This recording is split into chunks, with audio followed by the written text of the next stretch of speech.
میں جب کبھی ملیں فرصتیں میرے دل سے بوجھ اتار دو، میں بہت دنوں سے اداس ہوں، مجھے کوئی شام ادھار دو، کسی اور کو میرے حال سے نہ غرض ہے نہ کوئی واسطہ، میں بکھر گیا ہوں سمیٹ لو، میں بکھر گیا ہوں سنوار دو۔ السلام علیکم viewers, welcome to Razia Sultana YouTube channel. آپ سن رہے ہیں رضیہ سلطانہ کی آواز میں سمیرہ حمید کا لکھا ہوا خوبصورت ناول یارم۔ ہوپفلی آپ کو یہ ناول آڈیو کی صورت میں بہت پسند آ رہا ہوگا۔ اپنی قیمتی رائے کا اظہار کمنٹ باکس میں ضرور کریے گا۔ مزید اچھی تحریریں سننے کے لیے میرے چینل کے ساتھ کنیکٹڈ رہنے کا بے حد شکریہ۔ تو چلیں سٹارٹ کرتے ہیں یارم کا بقیہ پارٹ۔ ایک لڑکا ہے آلیان، عرب کے سلطان سا، داستان کے جمال سا، آسمانی فرمان سا۔ وہ شارلٹ کے ساتھ آ گیا تھا، صرف اور صرف ماما کے لیے۔ وہ اس پر سے اپنی نظریں نہیں ہٹا رہی تھی اور وہ ٹھیک سے سو بھی نہیں پائی تھی۔ وہ چاہتا تھا وہ کچھ دیر آرام کر لیں۔ ماما نے اس کے لیے بہترین سوٹ آرڈر پر منگوایا تھا، اپنے ہاتھوں سے اس کی ٹائی بندھی تھی، جارڈن سے اس کا ہیئر سٹائل بنوایا تھا اور اس کی بھوری آنکھوں کو باری باری چوم لیا تھا۔ حسن کی تعریف کے لیے تمہارا خیال پیش کر دینا ہی کافی ہے۔ شاید تمہیں کوئی ڈائریکٹر دیکھ لے اور اپنی فلم میں سائن کر لے۔ میں تمہیں پہلے ہی بتا دوں، تمہیں پہلے ایک ایکشن فلم کرنی ہے۔ وہ چاہتی تھی کہ وہ مسکرا دے۔ اگر ایسا ہوا تو میں ضرور فلم کروں گا، یوں نہیں چھوڑ دوں گا۔ وہ اپنی ماما کے لیے مسکرا دیا۔ تم چاہو تو ابھی بھی یوں نہیں چھوڑ دو، یہاں شارلٹ کے پاس رہو، ہوتی رہے گی پڑھائی، میں بھی یہی رہ لوں گی تمہارے ساتھ، ہم اپنا گھر لے لیں گے، ٹھیک؟ ہم دنیا گھومیں گے، مجھے سان مرینو جانا ہے، سنا ہے سان مرینو کے لوگ بہت خوش اخلاق ہوتے ہیں، ذرا ان سے مل کر آئیں۔ کیا ایسا ہی ہے یا صرف افواہ ہی ہے؟ وہ مسکرانے لگا۔ وہ سیاہ جرابیں پہن رہا تھا ان کے سامنے بیٹھ کر۔ آپ سچ میں چاہتی ہیں کہ میں ہیرو بن جاؤں؟ ہاں، لیکن اس سے پہلے میں یہ چاہتی ہوں کہ تم وہ کرو جو تم کرنا چاہتے ہو۔ میں خود کو ختم کر لینا چاہتا ہوں۔ وہ بڑبڑایا۔ وہ ایک گول سفید ستون کے ساتھ دایاں شانہ ٹکا کر کھڑا تھا۔ پہلے وہ مسکرا کر سب سے ملتا رہا، جیسے ان سب سے ملنا اس کی زندگی کی سب سے بڑی خواہش رہی ہو۔ پھر وہ چند خوبصورت لڑکیوں سے جو اتنی خوبصورت تھیں جیسے انہیں بنانے کے بعد فرصت سے ان کے نقص نکالے جاتے رہے ہوں اور انہیں کامل کر کے ہی چھوڑا گیا ہو، سے باتیں کرتا رہا تھا۔ پھر وہ صرف سنتا رہا تو بولنا بھول گیا۔ پھر اسے سر جھٹک کر خود کو سننے کے لیے موجود کرنا پڑا۔ پھر وہ خود کو الگ کر کے اس ستون کے پاس آ کر کھڑا ہو گیا۔ ہال بہت بڑا تھا اور چھت بہت اونچی۔ ہال گراؤنڈ سے دو اطراف کھلی سیڑھیاں ہلکا سا بل کھاتی کسی نخریلی پوشاک میں اٹھتی لہر کی طرح لہراتی اوپر جا رہی تھی، اور ہال کی طرف نکلی گول بالکونیاں دور جدید کی پریوں سے سجی بنی اپنی موجودگی کی اہمیت کا احساس اپنی شان و شوکت سے دلا رہی تھی۔ ہنستے مسکراتے بے فکرے نظر آتے لوگ ٹولیوں کی صورت بکھرے بکھرے تھے۔ صرف ایک بالکونی تھی جس میں سیاہ گاؤن میں ملبوس کھڑی لڑکی اکیلی تھی اور اپنے ناخن کتر رہی تھی اور نیچے سر کر کے ایک مخصوص کونے کی طرف دیکھ رہی تھی۔ اس کا انداز بتا رہا تھا کہ کسی کے انتظار کی شدت اتنی بڑھ چکی ہے کہ وہ ناخن کھاتے کھاتے خود کو بھی ادھیڑ ڈالے گی۔ ایسے کیوں کھڑے ہو آلیان؟ شارلٹ اس کے پاس آئی۔ میں سب دیکھ رہا ہوں۔ اس کی نظر اوپر سیاہ گاؤن والی لڑکی پر اٹھ گئی۔ اف، اس کے انتظار کی شدت۔ تم دیکھو مت، ملو اور باتیں کرو۔ میں ان سب کو جانتا بھی نہیں۔ یہ ضروری بھی نہیں، بہت سے لوگ پہلی بار آئے ہیں پارٹی میں، اور میں تو تمہیں اپنے دوستوں کے ساتھ چھوڑ کر آئی تھی۔ میں یہاں کھڑے رہنا چاہتا ہوں شارلٹ۔ ٹھیک ہے، لیکن زیادہ دیر کھڑے نہ رہنا۔ نرمی سے اس کا گال چھو کر شارلٹ چلی گئی۔ اس کی نظریں چھت سے جھولتی لمبی لمبی کرسٹل لڑیوں پر جا ٹکی جن سے ٹنگے کمکمے جل بجھ رہے تھے، اور پھر وہ سارے کمکمے بجھ گئے اور اتنی بہت ساری لڑیاں دائرہ بنا کر چکرانے لگی، اور پھر سیڑھیاں اس دائرے میں ایسے شامل ہوئی جیسے نخریلی حسینہ شدت سے اونچی ایڑیوں پر گھومنے لگی ہوں اور اس کی پوشاک دنیا کی ہر چیز جا لینے کو ہو۔ یوں پوشاک کے کناروں نے بالکونیوں کو جا لیا اور انہیں اپنے دائرے میں گھسیٹ لیا، پھر دیوار کو، چھت کو بھی، اور پھر وہاں موجود ہر شے نے دائرے میں پناہ سمیٹ لی۔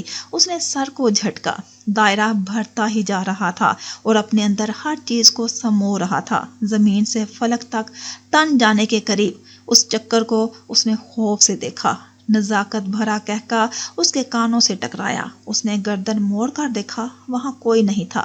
کہکا پھر بلند ہوا اور پھر ہر طرف سے کہکے بلند ہونے لگے۔ اتنے بلند کہکوں کی آوازیں اسے پریشان کرنے لگی۔ پھر ایک کہکا ان سب میں امتیازی ہو گیا، ولید البشر کا۔ تم کتنی بھی اونچی ہواؤں میں اڑ لو، تمہارا نصیب پستی ہی رہے گا، جیسے مارگریٹ کا تھا۔ تم دونوں میرے بغیر کچھ بھی نہیں ہو۔ پوشاک کے کناروں نے اسے آ لیا، سب گھومنے لگا اور وہ بھی۔ حال کی ساری روشنیاں گل ہو گئی، اندھیرا چھا گیا، کائنات میں روشنی کا نشان نہ رہا۔ مقام نامعلوم ہے۔ فشاری، وہ ایک با ایمان مرد ہے۔ اس نے روشنی کی چاہ چھوڑ دی اور زندگی کی بھی۔ اس کے ہاتھ پیر بندھے ہوئے ہیں اور منہ بھی۔ اس نے ایک برگزیدہ دعا کی تیاری کی۔ اس نے سب پاکیزہ الفاظ سمیٹے اور انہیں اپنی روح کے مقام پر رکھا۔ اس نے شانوں میں شان اقدس بیان کرنے کی نوید خود کو دی اور اپنے جگرے وجود اور آزاد روح کو اللہ لفظ کی ادائیگی کی عبادت پر مائل پایا۔ موت کی چاپ اسے اپنے قریب سنائی دی جو اس کی عبادت میں مخل ہوئی۔ اس نے پھر بھی عبادت کے اس رتبے کو روح سے نکل جانے نہ دیا، اور پھر اسے اس شخص کا نام لے کر ایک خاص دعا کرنی تھی جس کے لیے موت اس کی طرف بھر رہی تھی۔ اس کے ہاتھ پیر کاٹ دیے جائیں گے اور سر بھی شاید، اور اسے اس کی پرواہ نہیں تھی۔ اسے موت کے پروانوں کی پھونکوں نے قطعاً نہیں سہلایا۔ وہ فشاری ہے اور وہ حقیقت پا چکا ہے، اب اسے جھٹلائے گا نہیں۔ اندھیرے کی ریوڑ پر چابک پڑے اور کبھی نہ بجھنے کے لیے اندھیرے جل اٹھے۔ اسے مارگریٹ نظر آئی۔ اس نے سر کو جھٹکا اور پھر سے دیکھا، ہاں یہ ماما ہی ہیں۔ اس نے اس سے لپٹ جانے کو چاہا، لیکن وہ دائرے میں چکراتے خود کو اور انہیں ایک مقام تک نہ لا سکا۔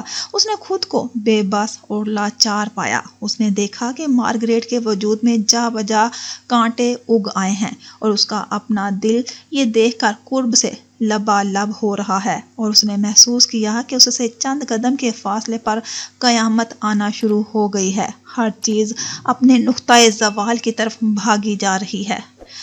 تو کیا آپ نے جان لیا کہ آپ نے کیا پایا؟ اپنی ہی آواز اس نے بھی سنی، ماما آپ نے کیا پایا زندگی میں؟ اس سوال کا جواب مجھے نہ ملا تو میں اپنے سارے نشان کھو دوں گا۔ جب آپ مر رہی تھی تو آپ نے کس طرح پرواز کی چاہ کی تھی ولید البشر کی طرف؟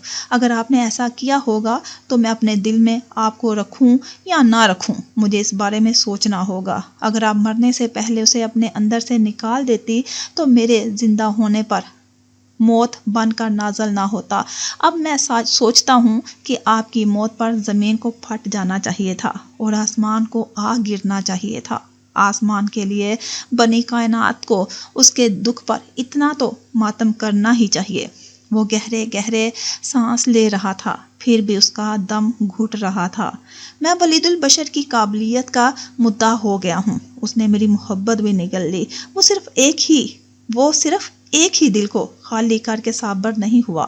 اسے یہ غرور ہے کہ مجھے اس کی ضرورت ہے اور میں یہ گناہ ضرور کروں گا۔ میں اس کے ہونے کو نہ ہونا ضرور کروں گا۔ مجھے کوئی اعلان بھی کرنا پڑے تو میں کروں گا۔ میرا کوئی باپ نہیں، اور ماما آلیان؟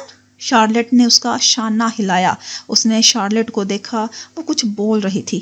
کیا اسے کچھ سنائی نہیں دے رہا تھا؟ پھر شارلٹ نے اس کا ہاتھ تھام لیا اور پھر وہ دیکھ پایا کہ ویٹر اس کے پیروں کے قریب گری ٹرے اٹھا رہا ہے۔ وہاں کانچ ہی کانچ بکھرا تھا، کچھ گردنیں اس کے رخ مڑی ہوئی تھی۔ بالکونی میں کھڑی لڑکی کی آنکھیں اس پر جمی تھی۔ اس نے ناخن کترنا بند کر دیا تھا۔ چھت سے جھولتی لڑیاں جل اٹھی اور اس نے شارلٹ کو ایسے دیکھا جیسے پوچھ رہا ہو، کیا قیامت کے آنے کے آثار معدوم ہو چکے ہیں یا بس قیامت آ گئی؟ تم ٹھیک ہو؟ شارلٹ نے شفقت سے پوچھا۔ وہ وہاں نہ کہہ سکا۔ اسے افسوس ہوا، جب سب کچھ ختم کرنے کا فیصلہ ہو چکا تو ارادہ کیوں بدل گیا؟ اسے افسوس ہوا، شمع پھر سے روشن کیوں کر دی گئی، اندھیرے پر روشنی کو کیوں غالب آنے دیا گیا۔ ہاں، اسے دکھ کائنات کے پھر سے آباد ہو جانے پر، نقطۂ زوال کے مٹ جانے پر۔ شارلٹ نے اس کا ہاتھ اپنے ہاتھ میں ہی رکھا اور اسے اپنے ساتھ لے کر چلنے لگی، اور وہ اس کے پیچھے ایسے چلنے لگا جیسے اسے کچھ اور کرنے پر اختیار ہی نہ ہو۔ ایک لڑکا ہے آلیان، بھلا دی گئی دعا سا، بجھ چکے چراغ سا، عروج سے زوال سا۔ سارا مینچسٹر اس کے آنسوؤں میں نہ بہا اور وہ خود ہی ان میں غرقاب ہو گئی۔ چھپ کر رونے کے مشغلے کو اس نے ایسا اپنا لیا جیسے فرض عبادت ہو جو بعد ازاں توبہ کی جاتی ہے۔ راتیں وہ کھڑکی میں کھڑی تمام کر دیتی اور دن کو اس نے دھوکہ دینے کا ذریعہ بنا لیا۔ اس کی گیلی آنکھوں نے دھند کے پردوں میں فنا ہونا شروع کر دیا کہ شاید وہ اس کے عکس کو جا لیں جو وہ وہاں تھا ہی نہیں۔ شاید کسی معجزے نے خود پر اس کا نام لکھوا لیا ہو، اور شاید کسی تارک الدنیا کی صدیوں پہلی مانگی گئی دعا کی خیر اسے بھی لینے کو ہو، اور کہیں کسی فراق زدہ کی طرف آسمان تک جا کر واپس پلٹتے ہوئے اس کے لیے بھی رحمت اکٹھی کر لائی ہو۔ شاید اسے ہر طرف سے آلیان نام کا چاپ سنائی دینے لگا۔ وہ اس چاپ کو سنتی رہتی اور اپنے دل کے مقام کو مسلتی رہتی۔ ہر ساتھ اس کے نام کی پکار بن گئی، ہر شبیہ اس کی صورت میں ڈھل گئی۔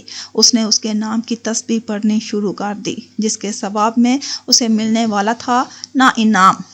لیڈی مہر کے آنے سے پہلے وہ کہیں اور رہائش کا انتظام کر چکی تھی، لیکن سادنا نے نہ جانے دیا۔ ایسی بے مروت نہ بنو، انہوں نے کتنا خیال رکھا تمہارا، ان کے آنے تک انتظار تو کرو۔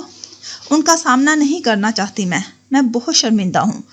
تم ان کے سامنے شرمندہ ہونا میں تمہیں جانے نہیں دوں گی۔ تم نے مشورہ کیے بغیر فیصلہ کر کے دیکھ لیا کیا ہوتا ہے۔ دوسروں کی مان لینے میں کبھی ہماری بھلائی بھی ہوتی ہے۔ اب مجھے بھلا کہاں بھلائی نصیب ہوگی۔ وہ دونوں سادنا کے کمرے میں موجود تھی۔ ایک غلطی کی ہے، دوسری غلطی نہ کرو، ہو سکتا ہے کچھ بہتر ہو جائے۔ وہ تلخی سے ہنس دی اور یہ سوچ کر رک گئی کہ کوئی دوسری غلطی نہ ہو جائے۔ میں نے ایک لفظ نہیں کہا اور تم گھر چھوڑ کر جا رہی تھی۔ اگلے دن لیڈی مہر نے اسے رات میں اپنے کمرے میں اپنے سامنے بٹھا کر پوچھا، ایک لفظ نہیں کہا، یہی تو برا کیا۔ اس کا سر جھکا ہوا تھا اور اس کی سمجھ میں نہیں آ رہا تھا کہ کمرے کی کس چیز پر نظریں ٹکائے۔ نہیں امراحہ، کچھ برا میں نے بھی کیا۔ جہاں کچھ غلط ہوتا ہے وہاں صرف ایک انسان کی وجہ سے نہیں ہوتا، کہیں اس کے بڑوں کا بھی ہاتھ ہوتا ہے، کہیں اس کا ماحول کا، اور کہیں اس فضا کا جو معاشرے میں رچی بسی ہوتی ہیں۔ آپ ایسے نہ کہیں پلیز۔ تمہارے دادا نے بات کی تھی مجھ سے کہ وہ کون لڑکا ہے جسے امراحہ پسند کرتی ہے، جس کی ماں غیر مسلم ہے اور باپ کا پتہ نہیں۔ ان کا انداز اور لہجہ مجھے اچھا نہیں لگا۔ میرے بیٹے کے لیے کوئی ایسی بات بھی کر سکتا ہے؟ مجھے دکھ ہوا سن کر۔ میں نے انہیں جواب نہیں دیا۔ میں جانتی تھی بات آگے بڑھی تو ساری تکلیف پھر سے آلیان کو اٹھانی پڑے گی، اور میں یہ نہیں چاہتی تھی، اور یہ بھی نہیں چاہتی تھی جو اب ہوا۔ امراحہ آلیان اپنی ماں کے لیے بہت حساس ہے، سب ہی ہوتے ہیں، پر جن کی ماں کے ساتھ کچھ ایسا ہوا ہو جیسے مارگریٹ کے ساتھ، تو بچے اور بھی حساس ہو جاتے ہیں۔ میں نے تمہیں آلیان کے بارے میں اس لیے کچھ نہیں بتایا تھا کہ تم آلیان کے دوست ہو۔ کچھ بھی اس کے سامنے کہہ دیتی تو دکھ میرے بیٹے کو ہوتا۔ اس کا باپ ولید ہے جس نے مارگریٹ سے شادی کی اور پھر بتائے بغیر چھوڑ گیا۔ اکیلے دکھ سہتی مارگریٹ مر گئی اور اس نے اس کی وہ حالت بھی دیکھی، بالکل دیوانوں کی طرح ولید کو ڈھونڈتی پھرتی، اور ولید نے آلیان کو اپنا بیٹا ماننے سے انکار کر دیا۔ مارگریٹ سے اس نے آخری ملاقات میں بہت برا بھلا کہا تھا، اس کے کردار پر، اس کے مذہب پر انگلی اٹھی، اور اب ولید آلیان کو اپنے مقصد کے لیے ڈھونڈ رہا ہے۔ اسے آلیان سے کوئی لگاؤ نہیں، وہ ایک خود غرض انسان ہے۔ میرے پاس مارگریٹ کی ڈائری ہے، اس کی آخری سطروں میں لکھا ہے، میں دعا کرتی ہوں آلیان کبھی اپنے باپ سے نہ ملے، نہ جانے کیوں مجھے لگتا ہے مجھ سے بدتر سلوک اس سے کرے گا۔ اس سطر نے مجھے پریشان کیا، اور پھر وہی ہوا جس کا ڈر تھا۔ آلیان بہت دکھی ہو گیا۔ امراحہ سے زیادہ کون جان سکتا تھا کہ کتنا دکھی ہو گیا، اور اب آلیان ویرا سے شادی کرنا چاہتا ہے، وہ ٹھیک کر رہا ہے۔ اس نے فوراً کہا، ہاں شاید ٹھیک کرنے کی کوشش کر رہا ہے۔ میرا آلیان، میرا فرشتہ۔ کچھ دیر کمرے میں خاموشی رہی۔ بہرحال یہ تمہارا گھر ہے، تم رہو یہاں، میں کل کی طرح آج بھی وہی ہوں۔ ماں ہوں نا تو تمہارے ساتھ سخت ہو گئی، ایک ماں کو معاف کر دو۔ اس بات سے آپ نے مجھے بے مول کر دیا۔ میں نے تمہارے لیے آلیان کو سمجھایا، مگر شاید اس کا دل سخت ہو گیا ہے۔ دل تو میرا سخت تھا، سوچ کر لیڈی مہر کے ہاتھ چوم کر اٹھ گئی۔ وہ چاہ کر بھی گھر نہ بدل سکی، مگر ویرا کے آنے تک یہاں سے چلی جانا چاہتی ہے۔ 2 دن وہاں رہی تو ویرا واپس آ چکی تھی اور وہ دوست کے فلیٹ۔ تم وہاں کیوں گئی ہو؟ آن لائن بھی نہیں آتی، فون بھی نہیں اٹھاتی۔ مریم نے چند دن ساتھ رہنے کا کہا ہے، میں انکار نہیں کر سکی۔ آ جاؤ گھر، فلم دیکھیں گے۔ ٹھیک ہے، میں چند دنوں تک آ جاؤں گی۔ تم ناراض ہو کہ میں نے تمہیں آلیان کو پرپوز کرنے کے بعد کسی کو نہیں بتایا؟ میں نے سائیں کے علاوہ کسی سے بات نہیں کی تھی۔ میں ناراض کیوں ہوں گی ویرا، یہ تمہارا ذاتی معاملہ ہے۔ پھر بھی ویرا بہت خوش لگ رہی تھی۔ تمہیں ایسا نہیں سوچنا چاہیے، میں تمہارے لیے خوش ہوں۔ تم نے ایک اچھے انسان کا انتخاب کیا ہے۔ پاپا نے کہا میں آلیان کو لے کر روس آؤں، اور تمہیں بھی۔ ٹھیک ہے، میں نے تمہاری باتیں فل پرفارمنس کے ساتھ، اور وہ ہنس ہنس کر دیوانے ہو گئے۔ انہوں نے کہا کہ امراحہ چند سال ہمارے پاس آ کر رہے، یہ چند سال ہمیں پاکستان اپنے پاس رکھے۔ انہوں نے کہا کہ میرے دل میں حسرت جنم لینے لگی ہے کہ کاش امراحہ میری بیٹی ہوتی، معصوم اور فرشتہ سی۔ ہاں ہاں ہاں، دیکھو انہیں اپنی بیٹی اب بری لگنے لگی ہے۔ امراحہ مجھے شیطان کہہ رہے تھے، اور تمہارے لیے ایک پیغام دیا ہے کہ ایک چھوٹا لوہے کا شکنجا خرید لو، جہاں کہیں کارل نظر آئے اس کی ناک میں گاڑ دو۔ ویرا شروع ہوئی تو بولتی رہی اور وہ سنتی رہی۔ اچھا تھا کہ ساری گفتگو فون پر ہو رہی تھی، ورنہ فل پرفارمنس میں دینے میں وہ صفر ہی رہتی۔ ایک بات امراحہ نے اپنے دل پر نقش کر لی تھی، اب وہ کسی کی بھی زندگی میں کوئی مسئلہ نہیں کرے گی۔ اس نے سارے حساب نکال لیے تھے۔ ویرا غلط تھی ہی نہیں، نہ ہی آلیان، غلط بس وہ تھی۔ اس نے آلیان کو اپنے محبت کے بارے میں بتایا، نہ ویرا کو۔ اب اسے کوئی شکوہ نہیں ہونا چاہیے۔ یہ باب یہیں ختم کر دیا گیا، اور آخری سطر میں سب ختم لکھا رہ گیا۔ وہ یوں نہیں جاتی جیسے یوں نہیں جا کر بھی وہ موجود نہ ہو۔ آنے والے دنوں میں اس کی آواز بھولی بسری داستان کی مانند ہو گئی، اور پھر وہ ایسے موجود ہونے لگی کہ اپنی غیر حاضری کے ثبوت دینے لگی۔ اس نے خود کو گم کر لیا، ایسے جیسے وہ قصہ پاری نہ ہو۔ اسے دیکھ کر یہ یاد کرنا پڑتا کہ ہاں، یہ وہی لڑکی ہے، وہی لڑکی جو امراحہ تھی۔ وہ امراحہ رہی بھی اور نہیں بھی۔ سائیں اکثر اس کے پاس آ جاتا، لیکن اسے زیادہ بولنے پر مائل نہ کر پاتا۔ اب سائیں بولتا اور امراحہ سنتی۔ مانچسٹر یونیورسٹی میں سب ٹھیک ٹھاک تھا، اس کے اندر، اس کے باہر، سب ٹھیک۔ ایک دن وہ اس کیفے میں گئی جہاں اسے پہلی جاب ملی تھی۔ یعنی تم مجھے بھولی نہیں، اس بار تم پورے 2 مہینے بعد آئی ہو ملنے۔ وہ مسکرا دی۔ کتنا بدل گئی ہو تم، مس اخروٹ۔ کیسے؟ وہ مسکرا رہی تھی۔ پھر بھی وہ کہہ رہے تھے کہ وہ بدل گئی ہے۔ جب تم جاب حاصل کرنے آئی تھی تو تم نے اپنے یونیفیلوز کا استعمال کیا تھا، تو میں نے سوچا تھا کہ تم دنیا کو اپنے آگے لگا لینے کی طاقت رکھتی ہو، لیکن اب تمہیں دیکھ کر لگ رہا ہے کہ تم دنیا سے ہی بھاگنے کو تیاری کر رہی ہو۔ آپ کے شہر نے مجھے بدل دیا۔ کافی کے مگ کے کنارے پر انگلی پھیرتے اس نے کہا، اگر یہ میرے شہر نے کیا ہے تو مجھے شکایت ہے مانچسٹر سے، اور تمہیں مشورہ دوں گا کہ اپنے گھر لوٹ جاؤ اور پہلے جیسی بن کر آؤ۔ ایک بار گئی تو ہر چیز سے جاؤں گی، نہ پہلے سی نہ بعد سی۔ انہوں نے غور سے اس کی شکل کو دیکھا۔ تمہارا مسئلہ شہر نہیں، کوئی اور ہے، اسے حل کرو مس اخروٹ، اور دوبارہ آنا تو خود کو پہلے جیسی بنا کر آنا۔ کافی ختم کر کے وہ بے دلی سے اٹھ آئی۔ وہ سارے شہر میں تسلیاں ڈھونڈتی پھر رہی تھی۔ مارگریٹ کے لیے وہ کوئی جگہ نہ ڈھونڈ سکا کہ وہ اسے کس حصے میں رکھے کہ اسے دیکھنے سے اسے خوشی ہوا کرے۔ وہ خود کو بدل رہا تھا، یہ اس کا ماننا تھا۔ ابتدا اس نے چیزوں سے کی، اور وہ سب ایسے کرتا رہا جیسے کسی کو یہ سب دکھا رہا ہو۔ کس کو؟ اس نے یہ بیٹھ کر طے نہ کیا، اور آلیان ہارٹ بریکر کے نام سے فریشرز میں مقبول ہو گیا۔ اس نے آنے والی لڑکیوں کو جیسے دل ہی توڑ دیا۔ کیوں کیا ہو؟ اور ویرا جگہ جگہ ساتھ ساتھ دیکھے جانے لگے، چہل قدمی کرتے ہوئے، ساتھ ساتھ سائیکل چلاتے ہوئے، لون میں بیٹھے باتیں کرتے ہوئے، لائبریری میں ساتھ بیٹھتے پڑھتے ہوئے، اور کبھی کبھی ویرا اس کے کندھے پر سر رکھ دیتی تو کوئی نہ کوئی تصویر کھینچ کر سب کو ٹیگ کر دیتا اور پھر خوب گوسپ ہوتا۔ کبھی کوئی ایسی تصویر دا ٹیپ مانچسٹر کا حصہ بھی بن جاتی۔ ایسے ہی کیمپس نیوز کے عنوان سے ایک اور جوڑی فریشرز میں مقبول ہونے لگی، آلیان اور کارل۔ ہفتہ رات یا اتوار کے دن وہ کسی ایک یا زیادہ فریشرز کو بھگا لیتے۔ سائیکلنگ اور سوئمنگ میں جیت جیت کر انہوں نے اتنے پیسے کما لیے کہ کرسمس کی چھٹیوں میں آرام سے کسی بھی ملک میں 10 دنوں تک 2 وقت کا اچھا کھانا کھا سکتے تھے۔ کسی بھی مقابلے کے درمیان آلیان کا رویہ اتنا تند خو ہو جاتا جیسے جیتنا اس کے لیے زندگی اور موت کا مسئلہ بن چکا ہو۔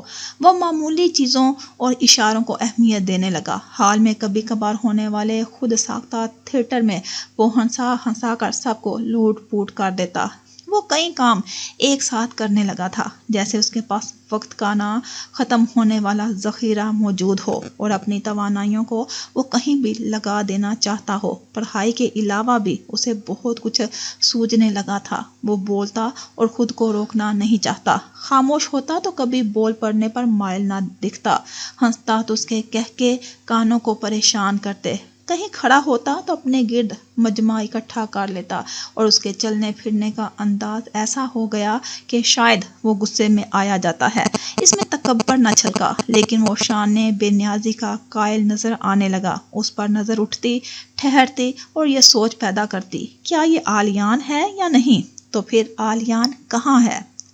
کئی فریشرز کو اس نے کوڑے دان میں بند کیا اور کتنوں کو اسٹور میں لوک کیا۔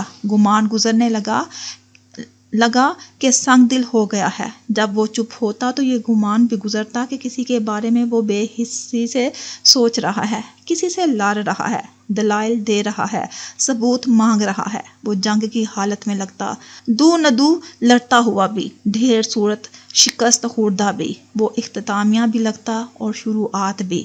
کتنی ہی علامتیں اس میں سر اٹھا کر کھڑی ہو گئی، جس میں سب سے نمایاں میں تکلیف میں ہوں تھی۔ کتنے ہی اشارے اس کی سمت ابھر کر معدوم ہو جاتے، جس میں سب سے نمایاں مجھ سے دور رہا جائے ہوتے۔ وہ ایک ایسے میدان کی صورت اختیار کر گیا جس میں جا بجا قبریں کھودی جا رہی ہوں، کہیں کسی گلستان کی آبیاری کی تیاری نہ کی جا رہی ہو، نہ اس کی اجازت لی اور دی گئی ہو۔ اس دور افتادہ عمارت کی چھت سے رسے سے کودنے کا ٹاسک اس نے ایسے جیت لیا کہ کوئی اسے ہرانے کے بارے میں سوچ نہ سکا۔ ہاں، ایسے وقتوں میں وہ بے رحم لگنے لگتا، جیسے وہ ایسا گوریلا کمانڈر ہو جو بغاوت کا ارادہ بھانپ چکا ہو۔ اس کی سائیکل سڑک پر ایسے دوڑنے لگی جیسے وہ کوئی میزائل ہو، جیسے ہدف کی طرف داغ دیا گیا ہو۔ اونچائی سے پانی میں الٹی چھلانگیں لگاتے اس نے اپنے ساتھ بے دردی کا رویہ اپنا لیا کہ کارل نے اسے روک کر پوچھا، تمہارا دماغ کام کر رہا ہے نا؟ بس کرو۔ وہ ہنس کر کارل کو پرے کرتا اور پھر سے شروع ہو جاتا۔ سب دوست بس اسے دیکھتے ہی جاتے۔ سائن زیر لب دعائیں دہراتا، اور یہ دعائیں تب بھی دہرائی گئی جب وہ 2 اونچی پہاڑیوں پر تنی رسی پر چل رہا تھا۔ کارل پہلے ہی اس پار جا چکا تھا، انہیں سب سے کم وقت سکور کرنا تھا، اور جب وہ رسی پر چڑھا تھا تو اس نے حفاظتی بیلٹ کھول دی اور اونچائی سے نیچے جھانکا۔ کارل کے دماغ میں چھناکا ہوا، اگر اس کے 2 پر ہوتے تو وہ اڑ کر اسے منہ میں دبوچ کر اس طرف لے آتا۔ وہ رسی پر چل رہا تھا، اب کچھ نہیں ہو سکتا تھا، وہ بہت بلندی پر تھے، اس کی مدد کے امکان صفر تھے۔ ان سب نے ایک دوسرے کی طرف دیکھا، ان سے اپنا سانس بحال رکھنا مشکل ہو گیا۔ یہ پاگل کیا کرنے جا رہا ہے؟ کارل کا بس نہیں چل رہا تھا کہ کیا کر گزرے۔ میرا خیال تھا یہ ٹھیک ہو گیا ہے، سائن بڑبڑایا۔ وہاں 8 لڑکوں کا گروپ موجود تھا، 3 فریشرز 2 سینئرز۔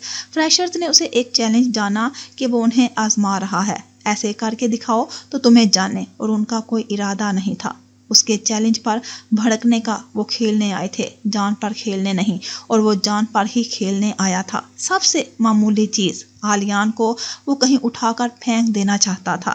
کارل اور سائن کو اس کی ذہنی حالت کے بارے میں ٹھیک اندازہ ہو گیا۔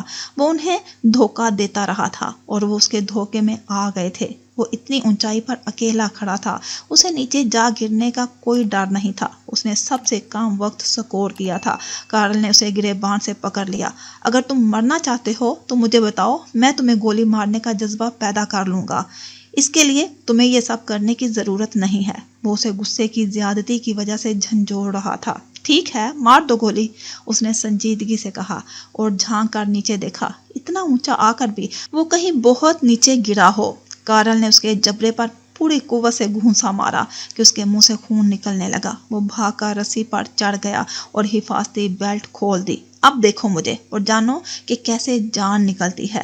آلیان نے اپنے لب بھینچ لیے اور اس افسوس ہوا۔ کارل بے دردی سے رسی پر چل رہا تھا، جیسے اسے بھی اپنی جان کی پرواہ نہیں، لیکن آلیان کو اس کی پرواہ تھی۔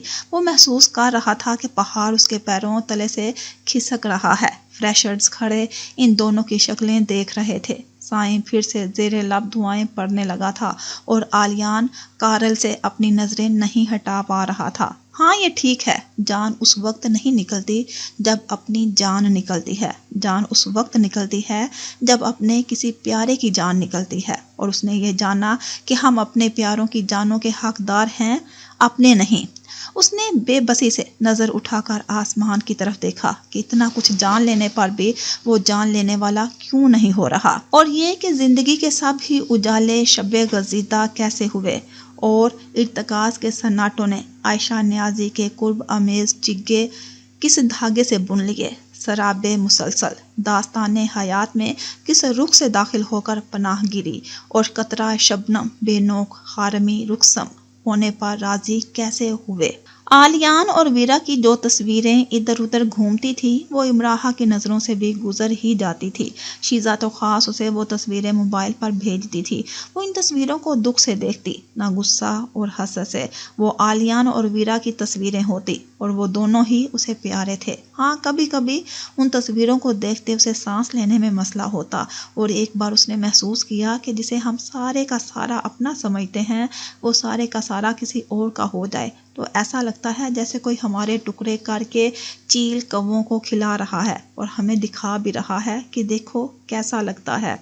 اسے پیارے تھے، ہاں کبھی کبھی ان تصویروں کو دیکھتے اسے سانس لینے میں مسئلہ ہوتا۔ اس نے آلیان کے پاس جانے کی کوئی کوشش نہیں کی تھی، اپنی غلطی کی معافی مانگنے کی۔ وہ اسے اپنی صورت ہی نہیں دکھانا چاہتی تھی کہ اسے پھر سے تکلیف ہو۔ اس نے ایک خط لکھ کے سائیں کو دے دیا تھا کہ وہ اس کے پاکستان جانے کے بعد آلیان کو دے دے۔ خط میں اس نے اپنی غلطیوں کی معافی مانگی تھی اور کچھ نہیں۔ انہی خزاں رسیدہ دنوں میں اس کا سامنا پول سے ہوا۔ اس کا انداز ایسا تھا کہ جیسے وہ خاص اس سے ملنے آیا ہو۔ اس پہلے بھی اس کا اس سے سامنا ہوتا رہا تھا، لیکن وہ راستہ بدل لیتی تھی۔ میں اب تم سے معذرت کرنے کے قابل ہو چکا ہوں، اس نے مسکرا کر دوستانہ انداز میں کہا۔ اس کے پہلے ہی جملے پر امراحہ حیران رہ گئی۔ وہ اس کے سامنے کھڑا تھا۔ مجھے حقیقتاً اب افسوس ہوا ہے کہ میرا رد عمل کس قدر غلط تھا۔ میں نے تمہیں نقصان پہنچانا چاہا، بدلے میں تم نے اعلیٰ ظرفی کا مظاہرہ کیا۔ تم نے یہ ثابت کر دیا کہ تم ہر حال میں مجھ سے بہتر انسان ہو۔ امراحہ، مجھے جلد ہی معلوم ہو گیا تھا کہ وہ پیغامات تم مجھے پوسٹ کرتی رہی ہو۔ امراحہ ذرا سی چونکی۔ اس واقعے کے بعد امراحہ اسے پیغامات پوسٹ کرتی رہی تھی۔ وہ ہفتے میں 2 بار ایسا کرتی۔ وہ باقاعدگی سے لیٹر اسے ٹائپ کر کے بھیجتی رہی۔ شروع کے پیغامات چھوڑ کر میں نے بعد میں آنے والوں کو ذرا توجہ سے پڑھنا شروع کر دیا تھا۔ پھر میں نے ان پر سوچنا شروع کر دیا اور پھر میں ان سے متاثر ہونے لگا۔ ان میں کوئی ایسی بات نہیں ہوتی تھی کہ عام سمجھ بوجھ والے انسان کو اچھی نہ لگے۔ چند ماہ پہلے میں نے مذہب پر کچھ کتابیں لے کر پڑھی اور مجھے معلوم ہوا کہ ان میں سے ایک کتاب میں وہ لکھا تھا جو تم مجھے لکھ لکھ کر پوسٹ کرتی رہی تھی۔ میں تمہیں قرآن کی آیتیں لکھ کر بھیجتی رہی تھی۔ معلوم ہو گیا ہے مجھے تم نے میرے ساتھ ایسا سلوک کیا، میں متاثر ہوئے بنا نہیں رہ سکا۔ کیا تم مجھے انسان سمجھنا چھوڑ سکتی ہو امراحہ؟ امراحہ مسکرا دی اور کہا، پول، تم نے لا علمی کے باعث میرے مذہب کے بارے میں جو کہا تو میں نے معاف کر دیا، مگر میرے نبی صلی اللہ علیہ وآلہ وسلم کی شان میں گستاخی کرتے تو میں یا کوئی بھی مسلمان برداشت نہیں کرتا۔ کچھ اور باتیں کر کے جب پول چلا گیا تو امراحہ کو لگا جیسے وہ کسی امتحان میں پاس ہو گئی ہو۔ چلو اس کے ہاتھ کوئی تو کامیابی آئی۔ اس واقعے نے اس کے اندر یہ احساس پیدا کیا کہ عقل اور سوجھ بوجھ سے کیے گئے عمل کبھی بھی بیکار نہیں جاتے۔ عقل شمع ساز ہے اور یہ معجزوں کی رت کی سوار ہے۔ سائیکل پر جایا کرو نا، یوں نہیں، تم تو بھول ہی گئی۔ سادھنا رات کو اس کے پاس بیٹھی باتیں کر رہی تھی۔ دل نہیں چاہتا سائیکل چلانے کو، وہ پڑھ رہی تھی۔ تمہارا تو اب زبان ہلانے کو بھی دل نہیں چاہتا۔ سادھنا نے اسے ہنسانا چاہا۔ میری زبان نے بہت کمالات دکھائے ہیں نا، اسی لیے اس نے ہنس کر کہا، لیکن بات مذاق نہیں تھی۔ اگر انسان سے غلطی نہ ہو تو وہ انسان نہ ہو، اگر غلطیاں ہی ہوتی رہیں تو بھی انسان نہ ہو۔ اس نے سر اٹھا کر کہا۔ اس کے انداز پر سادھنا خاموش ہو گئی اور کچھ دیر ٹھہر کر اپنے کمرے میں چلی گئی۔ اگلے دن وہ یونیورسٹی سے ہسپتال آ گئی۔ کارل کا معمولی سا ایکسیڈنٹ ہوا تھا ایک امیر زادے سے۔ کارل نے چلا چلا کر سڑک پر ہنگامہ کیا جس سے اس کی ہڈیاں چور چور ہو گئی۔ وہ خود ایک امیر زادے کے ساتھ بیٹھ کر ہسپتال آیا تھا۔ وہ مزے کر رہا تھا، اس کا چلنا تھوڑا مشکل ہو رہا تھا۔ امراحہ 2 دن کے بعد اس کے پاس جانے کا فیصلہ کر سکی۔ ہسپتال کاؤنٹر پر لڑکی نے پوچھا، تم دوست ہو؟ امراحہ نے منہ بنا کر سر ہلا دیا۔ ٹھیک ہے، مگر زیادہ دیر ہسپتال میں رکنا ٹھیک نہیں ہوتا۔ کتنا اچھا ہوتا تم سب کے ساتھ یونیورسٹی جوائن کر لیتے۔ 2 دن بہت ہوتے ہیں ہسپتال میں، اس نے منہ بنا کر کہا۔ امراحہ اس کی بات سمجھ نہیں سکی۔ اس کا مطلب ہے کہ تم اپنے دوست سے کہو جلدی ڈسچارج ہو جائے۔ امراحہ کارل کے روم کی طرف بڑھی۔ پتہ نہیں ڈاکٹر کب اسے ڈسچارج کریں گے۔ امراحہ اس کے کمرے میں آئی تو اسے اپنی غلطی کا احساس ہوا۔ اس کا خیال تھا آلیان نہیں ہوگا، مگر وہ سامنے ہی بیڈ پر بیٹھا پیڈ پر کچھ نوٹ بنا رہا تھا۔ دروازہ کھلنے پر سب نے سر اٹھا کر اسے دیکھا، آلیان نے بھی۔ امراحہ کو سمجھ نہیں آ رہی تھی اندر جائے یا لوٹ جائے۔ کارل اچھل کر اس کی طرف لپکا۔ ہائے امراحہ، تم خالی ہاتھ تو نہیں آئی؟ سائیں اور شاویز پوسٹ لگا رہے تھے جس پر لکھا تھا، جلدی ٹھیک ہو جاؤ کارل۔ سائیں اور شاویز نے بھی اسے دیکھ لیا اور مسکرائے۔ لاؤ اب یہ چاکلیٹ کا ڈبہ مجھے دے دو۔ اس نے کھنچے ہوئے بیڈ کی طرف آئے امراحہ کے تاثرات سے وہ سمجھ گیا وہ اسے بیمار نہیں سمجھ رہی، تو چاکلیٹ لاک میں رکھ دی کہ واپس ہی نہ مانگ لے۔ پھر کراہنے لگا، اپنی زخمی کلائی اور پاؤں دکھانے لگا۔ آلیان نے ایسے ظاہر کروایا جیسے کمرے میں کوئی آیا ہی نہیں۔ وہ اپنے نوٹ بنانے میں مصروف رہا۔ میں 2 دن سے تکلیف میں ہوں اور تم اب آئی ہو امراحہ۔ امراحہ جاتے جاتے ہسپتال والوں کی خبر گیری بھی کرتے جانا، ان کا بھی یہی کہنا ہے کہ یہ 2 دن تڑپتے رہیں۔ شاویز نے کہا، تم کب تک رہو گے یہاں؟ امراحہ نے پوچھا۔ جب تک ٹھیک نہیں ہو جاتا۔ لیکن تم تو مجھے ٹھیک لگ رہے ہو۔